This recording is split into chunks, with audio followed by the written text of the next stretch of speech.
Please give a warm welcome to Renée Puusepp, one of the few locals, I suppose, in this kind of symposium. Thank you, Manos. I'm really honored to be here. It's great to see Manos, Marco, Claudia here in Tallinn. So I first met them in London, and now they like London's coming home.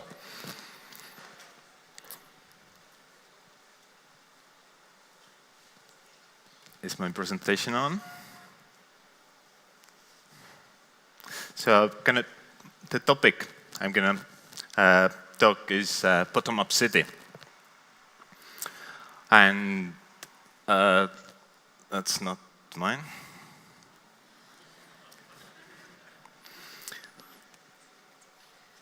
So, and I think it resonates quite well with the previous talks. And definitely with Heather's slime mold examples, and Aretis and Rachel some of the natural processes you were using in designing physical structures as well. But maybe my focus is more on how you could use these bottom-up processes in designing cities.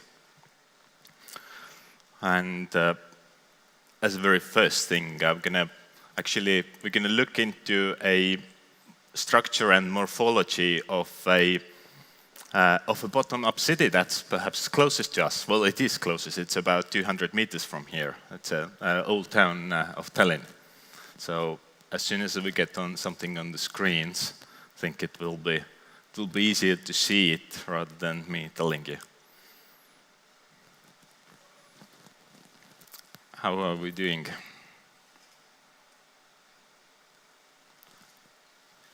Very good, we're there. So, bottom-up city again. Old Tallinn. So if you look at this structure and this compactness, and then it kind of makes you wonder, is it really carefully designed, or has it emerged? Has it grown into its boundary? So we know it's actually bounded by the city wall, and city wall must have been designed. I mean, it just didn't happen.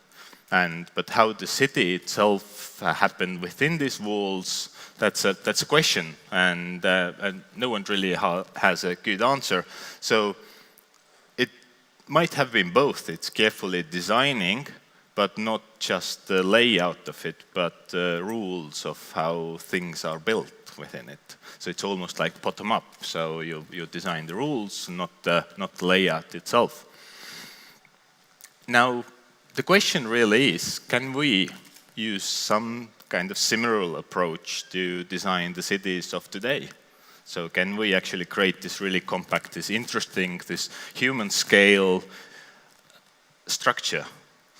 Because the modern city is not anything. I mean, if we talk about modern Tallinn, you look around of that, look the surrounding areas, and then you can't see the same spatial qualities anymore.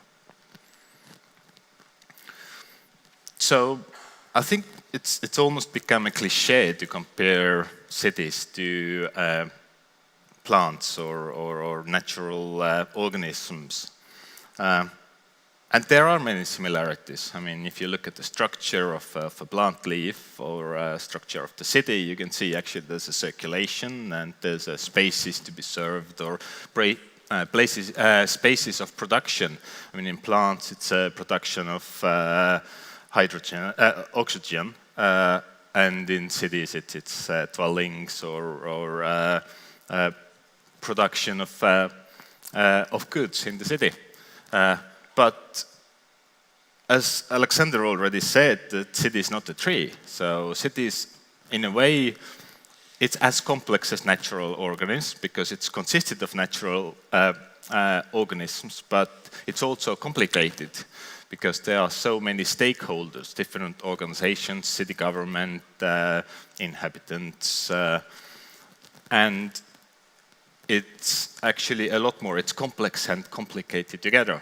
So and we can't grow cities like we can grow plants.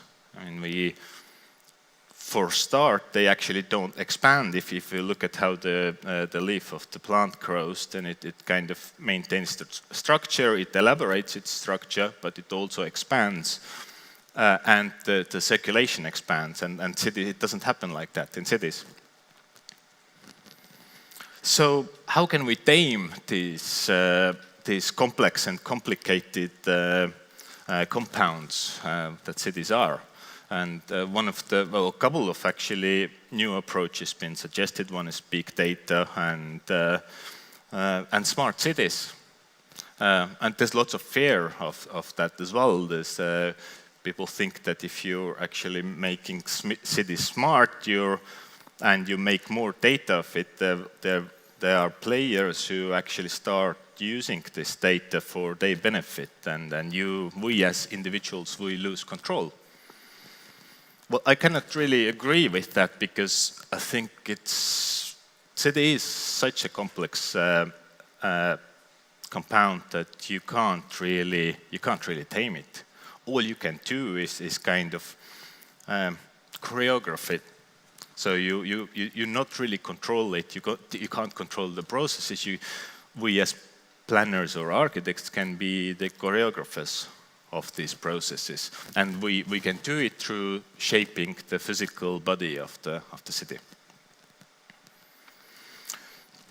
And we can't control all of the processes, or we can't choreograph all of the processes in the city. We can pick one and kind of simulate it and analyze it and start understanding what do we need to do with the physical space to actually make any change. So this is one of the projects that's been commissioned by the 3 supermarkets, supermalls inside the city, and also the city planning office is behind it. And as part of the Tallinn High Street project, we started it by looking into the movement of pedestrians in the city. So there's lots of computation how cars move about the city. There's some microscale simulations of pedestrians, how they actually cross the intersections. What we were looking at actually sort of mesoscale, so about 1 square kilometer in Tallinn city. And what we did, we kind of we chose the area, that's Viru Square. We tracked people by just using smartphones. To understand actually where they're going. It's no point of counting people on the street corner, because you don't really know. I mean, you can understand how many people passing by, but you don't really know why do they choose certain routes over others. And these are the sort of individual routes that we kind of track, and by looking at individual ones, we can start understanding what are the spatial qualities behind areas that make people to choose these routes over other ones. Surprisingly little, we had sort of exploratory movement, such as a typical tourist might do it. But I would say 95% of all of the movements were pretty much targeted. So there were people knew where they were going, and perhaps that's a sort of slight criticism towards some methods that been promoted by Space Syntax, that they say that actually cities can be analyzed by using random movement. So once we had enough traces, we could look at the collective qualities of these, and we can draw a sort of simplified abstract network of movements. And funnily enough, this abstract movement network already starts telling us something about the physical qualities of or physical configuration, I should rather say, of the space. And you see those streets on the right-hand side. They are actually more pedestrian-friendly, because pedestrians just cross it, and others are less so. But in the end of the day, we found that these types of graphs aren't really useful when we start simulating the pedestrian movement. So this is actually how we compared how people move city, whether they use the shortest routes or not. I'll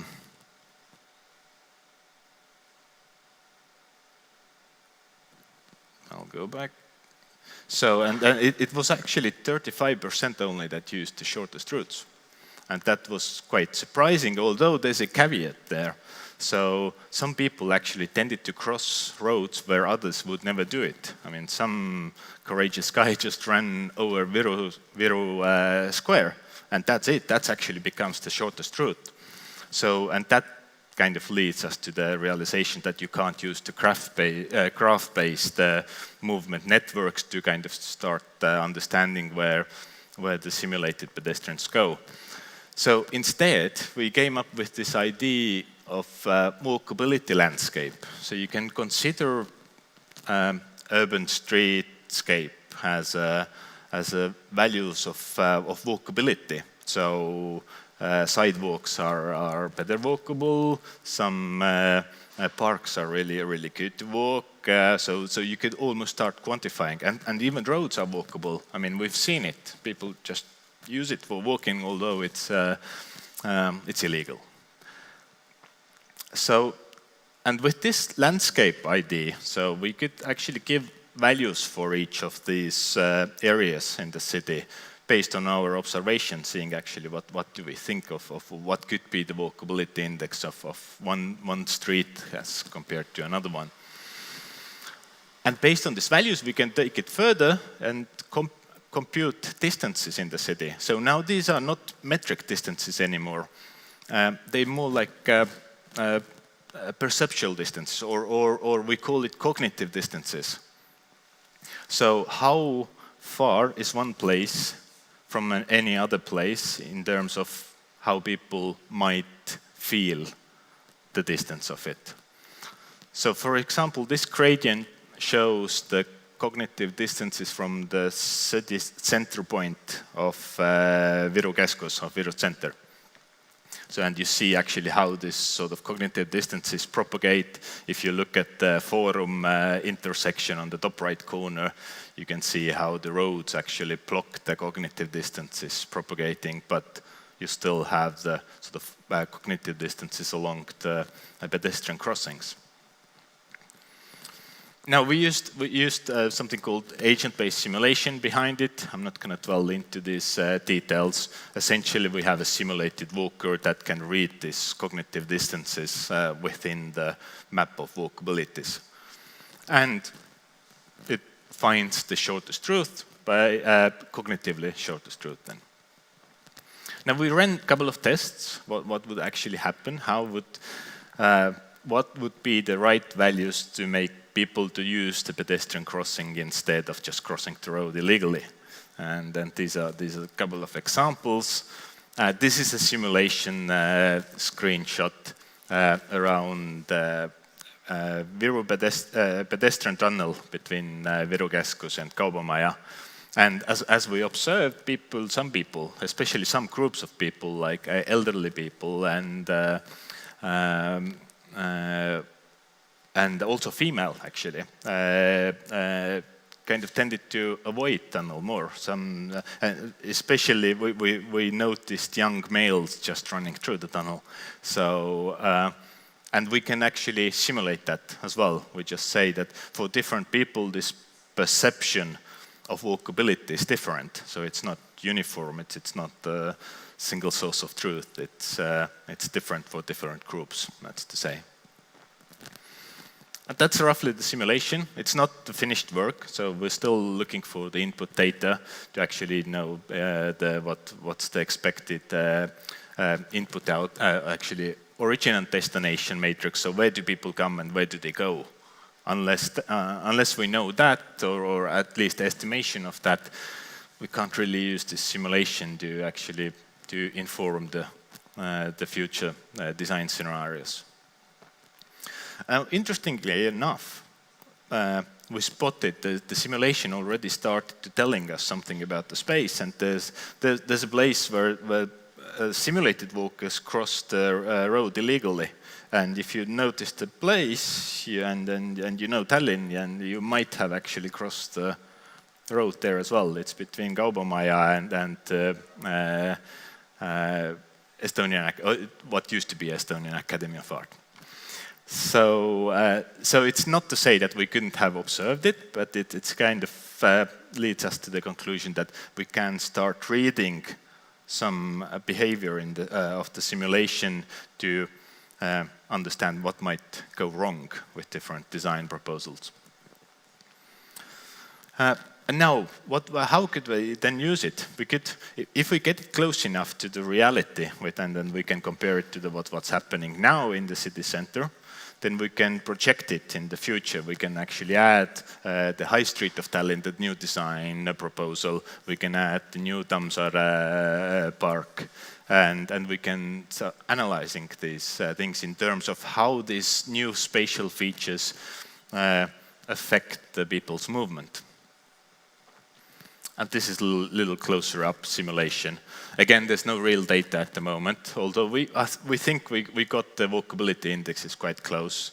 And essentially it kind of starts hinting or gives another perspective where people might end up with the changes in the city. And we can take this, the simulated tracks out and actually say that if there are 100 people going from one place to another one, how many of these would end up and where? Now, this is, I believe it's quite practical in the sense that we can take this sort of bottom-up simulation into planning by not letting the simulated walkers to create anything, but to just roam around and analyze actually where they're going and whether the current designs or the proposed designs are actually how they might affect the people's flow. Now, if you flip the coin, the turn side of that is you can. Once you have these simulated walkers around, you start imagining whether you could actually use it for design purposes. So their movement and interaction with the environment, could that kind of give us some sort of design tools? I mean, obviously it's not as applicable as just analyzing the city, but I'm sure it's an interesting idea to play with. So I think this scheme kind of, what I'm trying to say here is that we can use this computation, this bottom-up computation for planning the city in kind of two scenarios. We can use it in a bigger design loop where someone does the drawings of the city plan, and then we have this simulated process that's close enough to the reality and compared to the reality, and we can then analyze these proposals and take it back into the design. So we can see, okay, maybe it doesn't work as we expected. Let's redesign it. Let's run it through the simulation. Obviously, it's not like a final truth. It just gives you another perspective of the design. But on top of that, we can use this simulated matter to suggest designs. And in that sense, the loop of feedback loop of designing and analyzing can almost happen simultaneously. And that kind of has some promises to using it as a design tool. So here's a little experiment. We tried very much like in a way like slime mold. Simple agents running out. There's 3 destinations and sort of minimal spanning tree appears. Now, if we take it actually further, we can imagine using it as a design tool. You start placing these red dots. So you can say that maybe shop is here, and then the kindergarten is here, and my home is here. So what could be possibly the good street network or the optimal street network, almost? And you can grow quite complex. You have the sort of parameters you can play with within the simulation. So how these walkers actually move about, and then how they affect, how they actually, how they create these paths. So you can really use it creatively in the sense that it's not. Just an example, I tested it on a harbor area in Copenhagen. I tested on a design proposal. It was kind of credit city that was suggested, and how would it pan out there? So what kind of you place the functions, and you could kind of start getting a feeling where the main roads could happen. Now, what can we actually read, or how can we read these traces left behind by agents? And one of the ways is using Christopher Alexander's note of constructive diagram. So constructive diagram is basically composed of two things. It's a form, which is like in this case a highway, where do the arrows point and how the cars move, but also the thickness of the line, which is a requirement. So form diagram and requirement diagram, and requirement is the thickness of lines. So you put them together, you get something Alexander called constructive diagram, which itself is a diagram of generative power. So now if you take a little further, you actually don't think just about the movement, but if you look at the plant example before, you got spaces to be served and spaces that serve this. We got circulation, but we also got these places of production or the cells or places to be inhabited.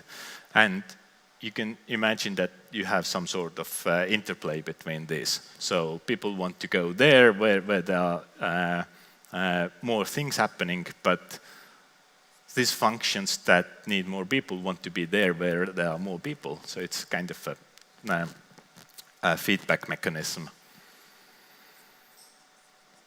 And you can imagine that these things move around and are dependent on one another, so it's a dynamical system.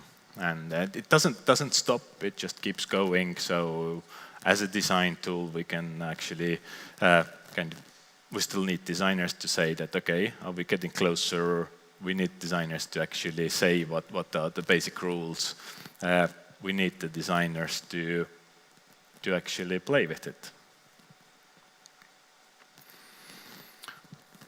Now, and if you take it even further one step and you start thinking about these inhabitable spaces as themselves, as kind of cells or part of organism, you can start creating simulations that where the physical body of the buildings or imaginary buildings in this case starts forming from the interactions.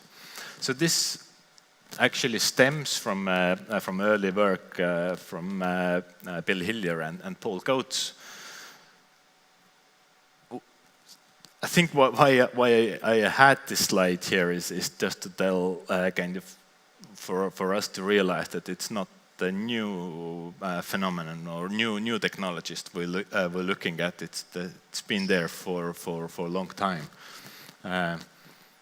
Maybe only now it becomes closer to becoming useful for the profession, but I can't say it's quite there yet. So,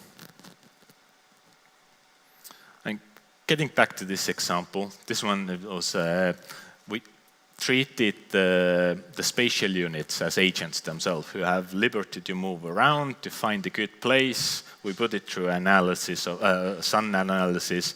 So the target for each of the moving cells was to find a good place, well lit enough space. And you see that the form it takes, it's not like a city we could imagine, or not like a housing quarter, but it has certain qualities that say housing estate should have. It has the access, all of the units are individually accessible, but they also are exposed well enough to the sunlight. And here's basically the same thing on a little larger scale. what's perhaps interesting here is that it resembles more like an organism than a city. So, and obviously it's just a couple of basic rules, but can we add more rules to here? Can we make the simulation to take account other requirements for the city as well? And can we actually start building cities on that? So they do look more like organisms, I agree. But I mean, to conclude, I think there's two ways of we can use these bottom-up processes to inform the design of our cities. And one is basically using it as a tool of analysis and to test any ideas that we have how to change our cities. And secondly, we could simulate these bottom-up processes to give us some inspiration and to maybe even think of creating this, what could be these bottom-up rules that we can have as part of our building legislation to ensure that anything that's built following these rules is still inhabitable. Thank you.